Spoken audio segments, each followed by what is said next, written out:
ఇక్కడ అమరావతి రాజధానిని లేకుండా చేసి ఆడవాళ్ళు ఉద్యమం చేస్తుంటే పైశాచిక ఆనందం పొంది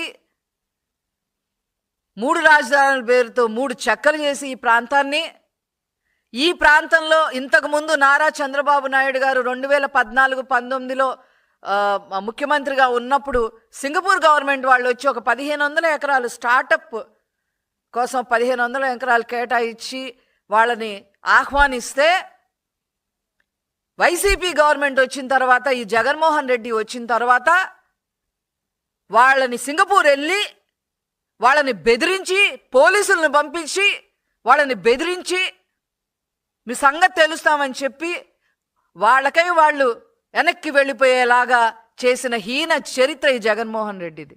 ఈరోజు అమరావతిలో కేంద్రానికి సంబంధించిన సంస్థలు ఒక 100 వస్తే ఇన్ని యూనివర్సిటీలు నారా చంద్రబాబు నాయుడు గారి చొరవతో SRMT దగ్గర నుంచి ఇన్ని యూనివర్సిటీలు రావడమే కాకుండా ఈరోజు క్వాంటమ్ వ్యాలీ వస్తుంది.